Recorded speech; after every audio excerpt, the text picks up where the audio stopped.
Hello बच्चों, मैं प्रिया राठौर आ गई हूँ आपके लिए बायो का एक मस्त वाला फ्रेश सा लेक्चर लेकर, जो कि हमारा चैप्टर चल रहा है। और जैसा कि आपको पता है, हम पढ़ने वाले हैं क्लास 9th का चैप्टर 7, जो कि आज हमारा है लेक्चर नंबर 6। और ये चैप्टर काफ़ी बड़ा है तो लंबा चलेगा, जो भी चलेगा। आज जो हम पढ़ने वाले हैं प्लांटी यानी कि पादप वर्गीकरण। ठीक है, 5 जगत अवधारणा हम खत्म कर चुके हैं, जिसमें हमने मोनेरा, प्रोटिस्टा, कवक, प्लांटी और एनिमेलिया इनके लक्षण पढ़ लिए थे। आज जो हम पढ़ने वाले हैं, जैसा कि मैंने पहले कहा था कि हम पादप और जंतु 2 का वर्गीकरण करेंगे।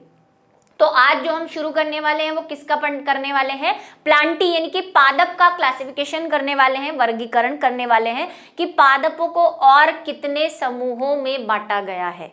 ठीक है, तो जब आपको मैंने हायरार्की सिस्टम बताया था, हायरार्की सिस्टम याद है आपको? जगत, संघ, वर्ग, गण, कुल, वंश, जाति, ये वाला जो बताया था, उसमें सबसे पहले हमने जगतों की बात की थी। तो हम 5 जगत पढ़कर आए हुए हैं। अब उन्हीं जगत को हम संघों या उससे नीचे वाले वर्ग वगैरह में बांटते हैं। लेकिन पादपों में अगर आपको याद हो तो मैंने संघ के साथ ब्रैकेट में विभाग या प्रभाग लिखा था कि डिवीजन भी कहते हैं। तो पादपों को हम संघों में नहीं बांटते, पादपों को हम डिवीजन में बांटते हैं। ठीक है, डिवीजन, जिसको प्रभाग या विभाग भी कहते हैं। वैसे आप प्रभाग ही पढ़ेंगे, है ना? प्रभाग ही लिखा हुआ है मैक्सिमम बुक्स में, लेकिन वही एक वर्ड ध्यान रखा करो। ठीक है, अब कैसे क्लासिफिकेशन किया हुआ है ये जरा सुन लो। आपके एनसीईआरटी बुक के अंदर दिया हुआ है, इसलिए हमें पढ़ना जरूरी है। क्या करा है? सबसे पहले पादपों को, और प्लांटी का मतलब पादप होते हैं, ये तो आप समझ गए हैं। लिखेंगे प्लांटी, हम प्लांट नहीं लिखेंगे, क्योंकि हमारे हिसाब से प्लांट मतलब वही जिसमें जड़, तना, पत्ती और हमारे आसपास जो मिल रहा है वो प्लांट है। लेकिन मैंने आपसे कहा था कि आपकी इमेजिनेशन से परे ऐसे बहुत सारे पौधे आपको दिखेंगे। इस चैप्टर में हम दिखाएंगे आपको जो प्लांट है, लेकिन आपको शायद ये कभी फील नहीं हुआ कि वो प्लांट है। ठीक है, चलो, तो प्लांटी ग्रुप के अंतर्गत हमने क्लासिफिकेशन किया हुआ है, ऐसे पार्ट्स में बांटा हुआ है। सबसे पहले हम 2 तरह से बांटते हैं इसको, जिसको हम बात करते हैं प्रभाग की। ऐसे बिना पादप शरीर। अब ये पादप शरीर का क्या मतलब है? हमारे हिसाब से पादप शरीर में क्या क्या चीजें होती है? जड़, तना, पत्ती, ये सब चीजें, फल वल जो भी है। तो जिनमें क्या नहीं हो? जड़,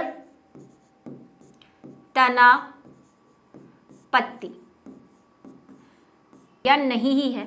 ठीक है, नहीं है, ऐसी कोई चीज हमें नहीं दिखती है, उनको हमने किस में डाल दिया है? इस वाले ग्रुप में।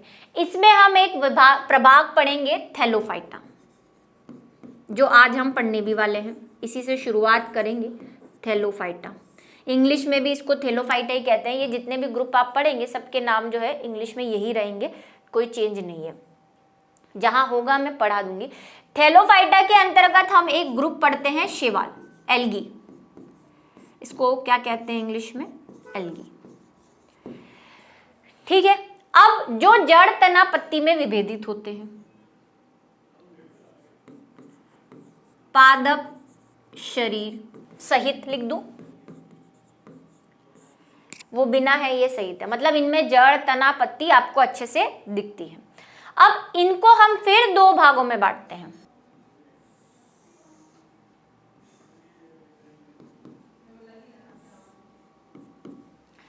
पहला, जिनमें सहवन उत्तक होते हैं या नहीं होते हैं। सहवन उत्तक सहित या रहित वाले पहले लिख देते हैं, फिर सहित वाले लिखेंगे। सहवन उत्तक क्या होते हैं? याद करो वो पिछला लेक्चर जब हमने बात की थी जाइलम और फ्लोएम की, कि इसमें विभोजक होता है, जाइलम फ्लोएम होते हैं, चालिनी नलिकाएं होती हैं। इस वाले ग्रुप में ये कुछ भी नहीं है, इनके पास जाइलम फ्लोएम है ही नहीं, तो इनको हम बोल देते हैं सहवन उत्तक रहित। ठीक है, क्या है इनके? इनमें हम पढ़ने वाले हैं ब्रायोफाइटा।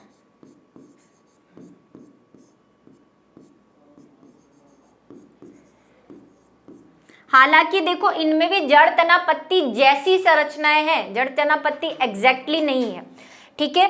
ब्रायोफाइटा पढ़ने वाले हैं इसके अंतर्गत। अब सवन उत्तक वाले,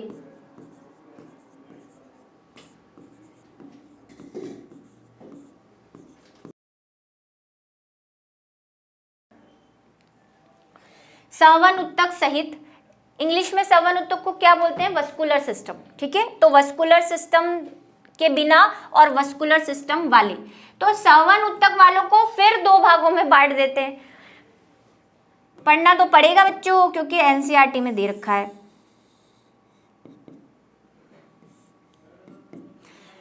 सवन उत्तक वालों को फिर दो भागों में बांटते हैं, जिनमें हमें दो प्रकार से, एक तो बीज रहित, जिसमें बीज नहीं होता, और दूसरे होते हैं बीज सहित।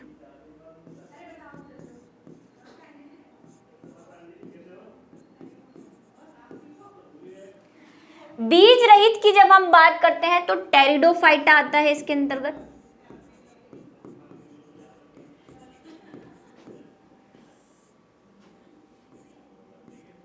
ये वाला पढ़ना है हमें, टेरिडोफाइटा। देखो कितने ग्रुप हो गए, 1 2 3। इनको फिर दो भागों में बांटेंगे, दो है हमारे पास यहां पे।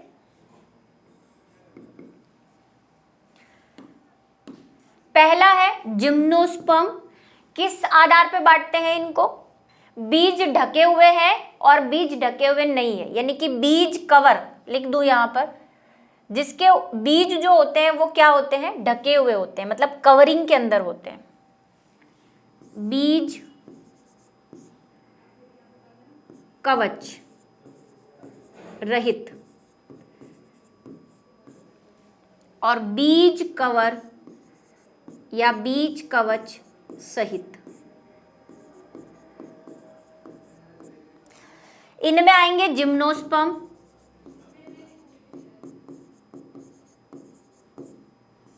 ये कौन सा नंबर हो गया अभी, तीसरा, चौथा। और इनमें आते हैं एंजियोस्पर्म।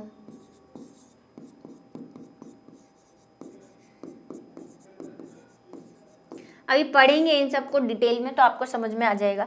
इसको भी आगे दो भागों में बांटते हैं, एक बीजपत्री और द्विबीजपत्री, लेकिन भारी कमी की वजह से, जगह की कमी की वजह से बोर्ड पूरा भर गया है, आ नहीं रहा है। अभी सुन लो, नेक्स्ट हम जब इसको पढ़ेंगे डिटेल में तो अपने आप आ जाएगा नीचे वाला, ठीक है। चलिए नेक्स्ट चलते हैं। 5 हो गए हैं हमारे पास, 6, 1 2 3 4 5, 5 हुए हैं। कौन कौन से हैं, एक बार हम टेबल बना लेते हैं इनकी। तो ये रही वो टेबल, ठीक है। पादपों को निम्न विभागों में बांटा गया है, थैलोफाइटा, ब्रायोफाइटा, टेरिडोफाइटा, जिम्नोस्पर्म और एंजियोस्पर्म। ये पांचों हमें पढ़ने हैं। आज जो हम पढ़ेंगे वो थैलोफाइटा से शुरुआत करेंगे और उसमें जैसे कि हमने कहा एल्गी से शुरुआत करेंगे, ठीक है। थैलोफाइटा ग्रुप क्या है, थैलोफाइटा ग्रुप इन पौधों की शारीरिक रचना में विभेदीकरण नहीं होता है। जब हमने टेबल बनाई थी तभी मैंने आपसे कह दिया था कि विभेदीकरण नहीं का मतलब क्या हुआ, कि इनका शरीर जो है वो जड़, तना, पत्ती में विभेदित नहीं होता। मतलब सिर्फ देखो, थैलोफाइटा थैले के समान होते हैं ये, बस ऐसे कुछ डिजाइन वाइजाइन होगी, ऐसे कुछ भी डिजाइन वाले मिलेंगे आपको, गोल, लंबे, चौड़े, ऐसे थैले के समान दिखते हैं ये, इसीलिए इनको थैलोफाइटा कहते हैं। ऐसे याद कर सकते हो आप। इनमें जड़, तना, पत्ती आपको दिखेगी नहीं, दिख रही है कहीं मैंने बनाई है, नहीं। तो ये भी पादप है, आपके अनुसार तो पादपों में सिर्फ क्या होना चाहिए, जड़, तना, पत्ती होनी चाहिए, लेकिन इनमें नहीं है। क्यों फिर इनको प्लांट में रखा है, क्योंकि ये प्लांट की तरह प्रकाश संश्लेषण करते हैं, क्लोरोफिल है इनके अंतर्गत, इसीलिए इनको फिर प्लांट में रखा हुआ है। और जनन की प्रक्रिया, रिप्रोडक्शन जो है, मतलब एक पौधे से दूसरा पौधा जिस तरह से बनता है वो इनमें पौधों की तरह है, इसीलिए रखा है इनको। और भी बहुत सारे रीजंस है, आप क्लास 11th में इसी चैप्टर को दोबारा पढ़ेंगे और वो भी डिटेल के साथ, तब तो काफ़ी चीज़ें आपको समझ में आएगी। अभी हम थोड़ा सा क्लास 9th के हिसाब से पढ़ रहे हैं इसको, तो उसी तरह से पढ़ने की कोशिश कर रहे हैं। इस वर्ग के पौधे को सामान्यतः शैवाल कहा जाता है, ठीक है। ये मुख्य रूप से जल में पाए जाते हैं। कहाँ पे मिलेंगे आपको? मैक्सिममली पानी के अंदर, और उसमें आपके समुद्र में भी मिल सकते हैं, नदी में भी मिल सकते हैं, तालाबों में भी मिल सकते हैं। उदाहरण क्या है इनके? यूलोथ्रिक्स, क्लेडोफोरा, अल्वा, स्पाइरोगायरा, कारा। ये अजीब अजीब से जो नाम है ये सब एल्गी के हैं, यानी कि शैवालों के हैं। अभी इनको आपके फोटोग्राफ जो है मैं बता दूंगी कैसे कैसे दिखते हैं ये, और देख के आपको थोड़ा सा आश्चर्य होगा। पिछले लेक्चर में हमने देखा भी था, एक वॉलवॉक्स मैंने आपको बताया था, वो भी इसी के अंतर्गत आता है। सामान्य लक्षण, शैवालों के विशिष्ट लक्षण, ठीक है। आपको नॉर्मल जो है वो इनके कैरेक्टर देखने के क्या क्या कैरेक्टर होते हैं शैवालों के अंतर्गत। ये आत्मपोषी यानी कि ऑटोट्रॉफिक होते हैं। आत्मपोषी को ही हम क्या बोलते हैं? स्वपोषी। और ऑब्वियसली है हम इनको प्लांट के अंदर गिन रहे हैं, और प्लांट की तो खासियत होती है कि वो अपना जो भोजन है वो खुद बनाते हैं, तो ये भी क्या है? ऑटोट्रॉफिक है। इनमें पर्णहरिण, पर्णहरिण का मतलब क्लोरोफिल लिखा हुआ है वहां पे, वैसे क्लोरोफिल की उपस्थिति के कारण प्रकाश संश्लेषण की क्रिया द्वारा भोजन का निर्माण होता है। ठीक, ये सारे, क्योंकि हम जो भी डिवीजन अभी करें हैं थैलोफाइटा, ब्रायोफाइटा, वो सभी प्रकाश संश्लेषण करेंगे क्योंकि वो पादपों के अंतर्गत आते हैं। अधिकांश शैवाल जलीय होते हैं। ये स्वच्छ जल यानी कि फ्रेश वाटर, नॉर्मल जो आपकी नदियां हैं, तालाब हैं, कुएं हैं, उनमें भी पाए जाते हैं।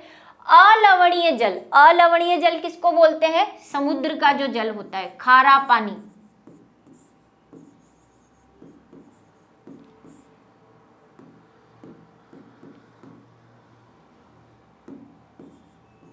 जो खारा पानी होता है उसको बोलते हैं लवणीय जल। और अलवणीय जल का मतलब होता है स्वच्छ जल।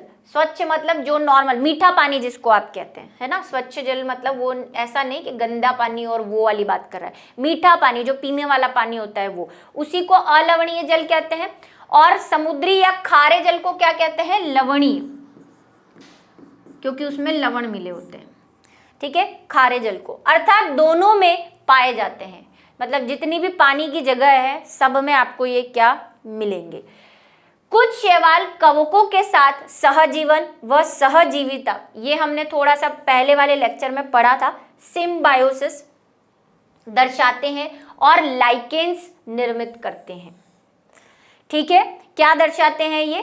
कुछ शैवाल कवकों के साथ सामान्यतः सहजीवन या सहजीविता दर्शाते हैं, और का किससे रिलेटेड क्या बनाते हैं? ये लाइकेंस बनाते हैं। इनको हमने थोड़ा सा डिस्कस किया था कि ये शैवाल है, एल्गी है। जब हमने प्रोटिस्टा और मोनेरा वर्ग पढ़ा था उसमें हमने एक सहजीवन की बात की थी कि कुछ पौधे और कुछ बैक्टीरिया आपस में जुड़कर साथ साथ रहते हैं और एक दूसरे को फायदा पहुंचाते हैं, तो उसे हम क्या बोलते हैं? सहजीविता या सहजीवन। ऐसा शैवालों में भी पाया जाता है। लेकिन शैवाल किसके साथ रहते हैं? कवकों के साथ रहते हैं, यानी कि फंजाई के साथ रहते हैं। तो ये फंजाई के साथ मिलकर दोनों क्या करते हैं? एक नया सा स्ट्रक्चर बना लेते हैं जिसको हम कहते हैं लाइकेंस। ठीक है, क्या कहते हैं इनको? लाइकेंस कहते हैं। लाइकेंस देखना चाहते हैं आप? मैं आपको दिखाऊंगी अभी एक वीडियो में लाइकेन कि लाइकेन कैसे दिखते हैं। और आपने ज़रूर देखे हैं लाइकेन, क्योंकि हम कई जगह पे, ज़्यादातर साउथ साइड में मसाले के फॉर्म में हम लाइकेंस को यूज़ करते हैं। अभी आप वीडियो देखेंगे आपको पता चल जाएगा। लाइव आपको लाइकेन दिखाऊंगी मैं। क्या होता है? एल्गी और फंजाई दोनों मिलके रहते हैं, और कैसे करते हैं ये हमने थोड़ा सा समझा था, फिर मैं आपको एक बार समझा देती हूँ।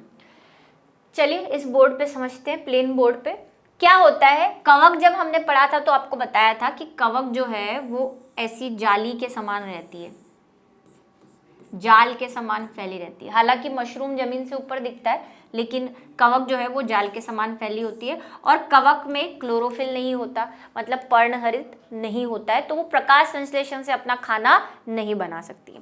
ये क्या करती है? शैवाल जो होते हैं वो ग्रीन कलर के होते हैं। ये अभी हमने पढ़ा कि शैवाल क्या करते हैं? प्रकाश संश्लेषण करते हैं। तो शैवाल जो है वो ग्रीन कलर के रहते हैं इस तरह से। अब वो पानी में रहते हैं और किसी भी तरह के हो सकते हैं, या तो थैले के समान हो सकते हैं, या फिर ऐसे एक डंडी के समान ऐसे भी दिख सकते हैं आपको, ऐसे लंबे लंबे थ्रेड के समान भी हो सकते हैं। तो ये जो ग्रीन मैंने बनाए हैं ये शैवाल है, और ये जो व्हाइट मैंने जो बनाए हैं ये कवक है, यानी कि फंजाई है। और फंजाई जो है वो जमीन पे रहती है, शैवाल जो है वो जनरली पानी में रहते हैं, लेकिन पानी में भी क्या, कई शैवाल पानी के किनारे वाली जो जमीन होती है वहां पे भी पाए जा सकते हैं, पत्थरों पे भी पाए जा सकते हैं, मिट्टी में भी पाए जा सकते हैं। तो लाइकेंस जनरली आपको वहां मिलेंगे, पानी के अंदर नहीं मिलते। लाइकेंस आपको जमीन पे रहने वाले शैवालों में मिलते हैं। ठीक है, तो ये जो शैवाल है ये क्या कर रहा है, प्रकाश संश्लेषण से खाना बना रहा है, भोजन बना रहा है अपना। फंजाई अपना खाना नहीं बना पाती, तो ये फंजाई के साथ मिलकर एक नए टाइप की संरचना कुछ ऐसी बना लेते हैं, दोनों का मिला जुला रूप, जिसको हम क्या बोलते हैं, लाइकेन। इस दोनों के मिलने से जो सहजीवन हुआ है उसको हम क्या कह देते हैं, लाइकेन कह देते हैं। लाइकेन जो है काले से सफेद से होते हैं, ऐसे जाल जैसे फैले रहते हैं चट्टानों पे। ठीक है, और हर जगह नहीं मिलते, जहाँ पे मॉइस्चर होता है वहां पे ज्यादा मिलते हैं। और शैवाल जो है वो क्या करते हैं, खाना बनाते हैं और कहते हैं कि चल तू खाना नहीं बना सकता, मैं तेरे को खाना दे देता हूँ, लेकिन बदले में कुछ देना पड़ेगा। तो कवक क्या बोलते हैं, शैवालों में मैंने कहा कि भाई जड़ तना पत्ती जैसी संरचना होती ही नहीं है, इनके पास जड़ है ही नहीं। और आपको पता है जड़ एक बहुत इंपॉर्टेंट काम क्या करती है, जमीन से अवशोषण का काम, पानी भी अवशोषित करती है, खनिज लवण भी अवशोषित करती है। अब इसके पास तो जड़ है ही नहीं, तो अब ये कहाँ से अवशोषित करे, तो ये शैवाल को कहता है कि तू ऐसे जमीन में जाल सा फैला हुआ है, तू मेरे को वहां से क्या लाकर दे दो, खनिज लवण लाकर दे दो, जितने भी है।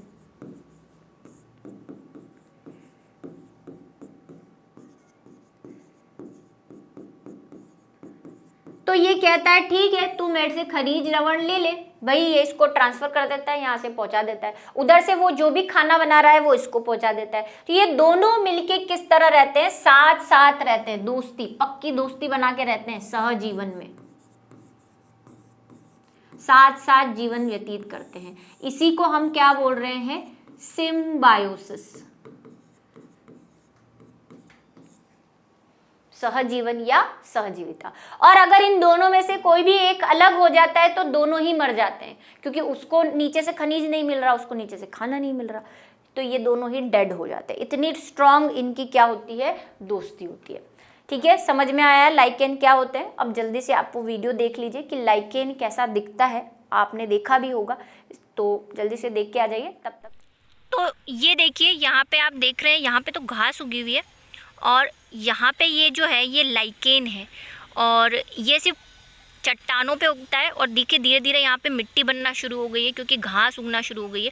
आप अगर आसपास देखेंगे तो यहाँ पे देखिए चट्टानें हैं, और ये पूरा के पूरा ही एक माउंटेन है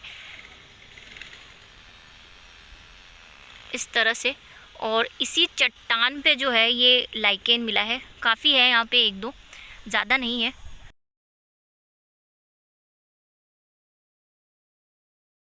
तो ये है वो लाइकेन्स, और ये हम मसालों के रूप में भी उपयोग में लेते हैं। मुझे बहुत पसंद है इसकी खुशबू। और आप देखोगे तो ये देखो ऊपर से वाइट है, हाँ, और नीचे से देखो ब्लैक है।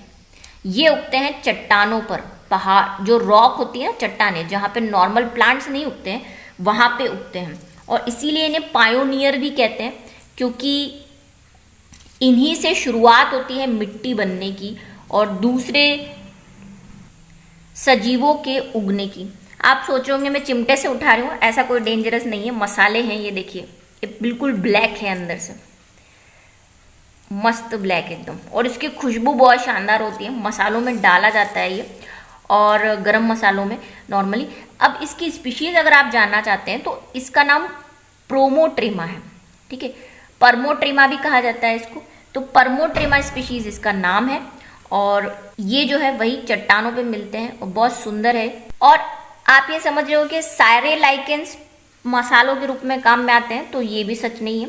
सिर्फ यही वाला जो मैंने आपको नाम बताया, परमोट्रिमा और पार्मेलिया, भी कई जगह खाने के काम में लिया जाता है एज अ फूड, चीन चाइना साइड में। लेकिन इंडिया के लिए जो स्पाइसेस है वो ये है, इसको स्टोन फ्लावर भी कहते हैं। नॉर्मली अगर आप कोई रेसिपी देखते हो तो उसमें स्टोन फ्लावर या धाकड़ नाम आता है, ये धाकड़ वही है और यही है लाइकेन्स। तो देखा आपने कैसा दिखता है लाइकेन, और मैंने भी जब फर्स्ट टाइम देखा था तो मेरे लिए भी बहुत अच्छा दिन था, क्योंकि जनरली हमें लाइकेन्स देखने को नहीं मिलते हैं। शैवाल तंतु अशाखित, अशाखित का मतलब अनब्रांच्ड होते हैं। पेड़ देखा है आपने, पेड़ की क्या होती है, शाखाएं निकली होती हैं, ठीक है। तो या तो ये सीधे, मैंने आपसे कहा कि कैसे भी हो सकते हैं, एक तो सीधे हो सकते हैं कुछ ऐसे, कोई शाखा ही नहीं है इसके पास, सीधा सीधा सीधा सीधा लंबा हुआ जा रहा है, ठीक है। अशाखित हो सकते हैं एवं शाखित दोनों प्रकार के होते हैं। और दूसरे कैसे हो सकते हैं, शाखित भी हो सकते हैं, कुछ ऐसे शाखाएं निकली हुई हो इसमें से, इस तरह के भी हो सकते हैं। अशाखित के अंतर्गत यूलोथ्रिक्स एवं स्पाइरोगाइरा, ये दो किसके एग्जाम्पल है, जो ऐसे मिलेंगे आपको लंबे लंबे बिना शाखा वाले। अभी ड्रॉ करके दिखाऊंगी मैं आपको यूलोथ्रिक्स कैसा दिखता है, आपकी बुक में उसका फोटो भी दे रखा है ड्रॉ किया हुआ। शाखित के अंतर्गत क्लेडोफोरा और एक्टोकार्पस सम्मिलित है। ड्रॉ करें, यूलोथ्रिक्स कुछ नहीं, ऐसा सा होता है सिंपल सा, और यहाँ पे इसके राइजोइड्स निकले होते हैं इस तरह से। ये जड़ें नहीं है, ये क्या है, इसके राइजोइड्स है, मूलाभास भी बोल सकते हैं इसको,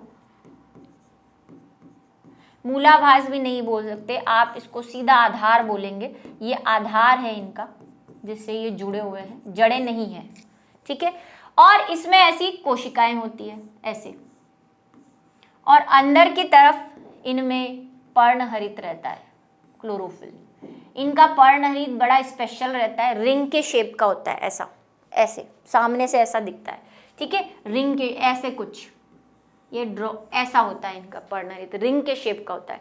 तो ये यूलोथ्रिक्स है, इसके अंदर वही कोशिका है, तो भाई सारी चीजें होंगी, केंद्रक भी होगा, पर्णहरित भी होगा, है ना, कोशिका द्रव्य भी होगा, सब कुछ है अंदर, राइबोसोम भी होगा, वो सब चीजें हैं। ये यूलोथ्रिक्स है। क्लेडोफोरा कुछ नहीं है जो मैंने बनाया, आप इसी को भी क्लेडोफोरा कह सकते हैं, क्योंकि इनकी कोई पॉसिबल सिमेट्री नहीं होते। कैसा, अब शाखित तो कैसा भी शाखित हो सकता है, जाल बना लेगा, ठीक है। अभी आपको ओरिजिनल फोटोज भी दिखाएंगे इसके, कैसे दिखते हैं ये। शैवालों की कोशिका भित्ति सेल्यूलोज की निर्मित होती है, ये बात आपको याद रखनी है, बहुत इंपॉर्टेंट है। सेल्यूलोज के अतिरिक्त तो कुछ शैवालों में कोशिका भित्ति म्यूसिलेज पैक्टिन की निर्मित होती है। सेल्यूलोज तो होता ही होता है, लेकिन कुछ स्पेशल टाइप के शैवालों में इसके अलावा भी ये दो चीजें यानी कि म्यूसिलेज और पैक्टिन भी मिलता है। देखो शैवाल भी मैंने कहा जब आप 11th में पढ़ोगे और बहुत से टाइप के होते हैं, क्लोरोफाइसी, फियोफाइसी, रेडोफाइसी, लेकिन वो हमें अभी नहीं पढ़ने, हमें जनरल कैरेक्टर पढ़ने हैं सिर्फ शैवालों के कि कॉमन कौन से होते हैं। रेड कलर के भी होते हैं शैवाल, है ना, इसलिए उनको रेडोफाइसी कहते हैं। चलो ये वाला फोटो मैंने आपको दिखाया था, ये वॉल्वॉक्स है पहले भी। अब कहाँ से आप इसको बोल सकते हो कि ये एक पौधा है ना, इसीलिए इसको पहले वाले ग्रुप में रखा हुआ है कि जड़ तना पत्ती में विभेदित नहीं है। ये वॉल्वॉक्स है, और ये वॉल्वॉक्स के अंदर जो आपको ये छोटे दिख रहे हैं ये बेबी वॉल्वॉक्स हैं, इसके बच्चे हैं। ऐसे बहुत से ये ग्रुप में रहते हैं, कॉलोनी में रहते हैं, इनकी अलग से एक कॉलोनी रहती है। ये आपको जो दिख रहा है ये है क्लेमाइडोमोनास, ये ऐसा दिखता है ये, ठीक है, ये क्लेमाइडोमोनास है। ये सब माइक्रोस्कोप में देखी हुई चीजें हैं, आपको ऐसे नहीं दिखेगी, है ना। ऐसे अगर आपके पानी के आपके घर के आसपास भी कहीं लगा है वॉल्वॉक्स तो आपको दिखेगा नहीं। वैसे ये ऐसी जगहों पे ही रहता है, पानी में या तालाब में, गड्ढों में, ऐसे ही रहता है। या फिर ऐसे दिख सकते हैं, ये आपने जरूर देखे, जैसे कि मैंने आपको पहले भी बताया था कि जब बारिश होती है और आपकी जो घर की टंकियां हैं या दीवारें हैं उस पर ग्रीन कलर की जो चीज़ें जम जाती है, काई जिसको आप बोलते हैं, नदी के किनारे पत्थरों पे जो काई जम जाती है वो क्या है, वो ये सब शैवाल ही है। ये देखो, ये दिख रहा है आपको जमा हुआ सा, ये किसी पत्थर पे जमा हुआ पानी के अंदर जमी हुई चीज़ है जिसको आप काई बोलते हो, वो शैवाल ही होता है, ठीक है। तो ये शैवाल है, और ये कौन सा शैवाल है, ये वो यूलोथ्रिक्स है जो आपको मैंने बड़ा करके बताया था। वो जो हमने अभी डायग्राम बनाया था ना ऐसा वाला, वो तो हम माइक्रोस्कोप में देखते हैं तब ऐसा दिखता है, वरना सिर्फ ऐसे धागे धागे दिखते हैं इसमें। क्लेडोफोरा, ये आपका क्लेडोफोरा है, ये देखो ऐसा जाल सा बना रखा है। और ये क्या है, ये आपको बहुत इंपॉर्टेंट चीज है, ये है कैल्प। सिर्फ थोड़ा सा जनरल आइडिया दे रही हूं मैं आपको, तो याद नहीं रहे कोई बात नहीं। सबसे लंबा शैवाल, मतलब शैवालों के ग्रुप में सबसे लंबा 100 फीट के आसपास की इसकी हाइट हो सकती है, समुद्र के अंदर रहता है। ये देख रहे हो लंबे लंबे, ये सब कैल्प है। और ये इतना लंबा होता है कि जमीन, मतलब समुद्र की गहराई तो आप इमेजिन कर ही सकते हो, जमीन से लेकर बाहर भी तैरते हुए मिल जाएगा आपको। और जिस जगह पे कैल्प उगा हुआ रहता है वहां पे शिप को जाना अलाउ नहीं होता, ये बाहर ऐसे फैला हुआ ऐसा रहता है, क्योंकि शिप अगर यहाँ से चली गई तो इसकी, ये देख ही रहे हो आप अंदर, शिप के पंखुड़िया जो नीचे पंप चलता है वो फंस जाएगा, शिप भी फंस जाएगी। तो जहाँ पे कैल्प होता है वहाँ पे शिप को जाना अलाउ नहीं होता, क्योंकि शिप फंस सकती है यहाँ पे, ठीक है। तो इतना डेंजरस और इतना फैला हुआ सा रहता है ये। और काई तो आपने देखी है दीवारों पे कैसे फैलती है मस्त तरीके से। तो ये सब क्या है, शैवाल है और प्लांट के अंतर्गत आते हैं, ठीक है। तो इतना थोड़ा सा ही आपको आइडिया लेना है, 2-3 एग्जाम्पल जो आपको याद हो जाए, जैसे कि अगर ये हो जाए वॉल्वॉक्स और क्लेमाइडोमोनास हो जाए तो बढ़िया है, ठीक है। ये वॉल्वॉक्स है और ये भी क्लेमाइडोमोनास है, वो भी क्लेमाइडोमोनास है, और ये बनाया वो भी क्लेमाइडोमोनास है। ये कैल्प है और ये क्लेडोफोरा है। आपकी एनसीईआरटी बुक में भी ये यूलोथ्रिक्स का ये वाला डायग्राम ड्रॉ करके दिया हुआ है, और मैंने जो यहाँ पे ड्रॉ किया था क्लेडोफोरा को भी ड्रॉ करके दिया हुआ है ऐसा कुछ। अब ब्रांच तो देखो आप कैसी भी बना दो, कोई फर्क नहीं पड़ता, ऐसे। ये क्लेडोफोरा हो गया, कुछ नहीं करना, सिर्फ शाखाएं तो बनानी है। तो आज के जो शैवाल थे हमारे थैलोफाइटा थे, उसमें बस कहानी इतनी सी ही है और इतना ही आपको याद रखना है, इससे ज़्यादा कुछ भी नहीं। और शायद आप एनसीईआरटी बुक में देखेंगे तो सिर्फ एक इतना सा 4 लाइन का पैराग्राफ दे रखा है और एग्जाम्पल दे रखे हैं, पर मैंने आपको थोड़ा सा अच्छे से समझा दिया और आप इसे लिखें तो आपको अच्छे नंबर भी मिलेंगे। तो मिलते हैं अगली क्लास में अगले ग्रुप के साथ, यानी कि ब्रायोफाइटा के साथ।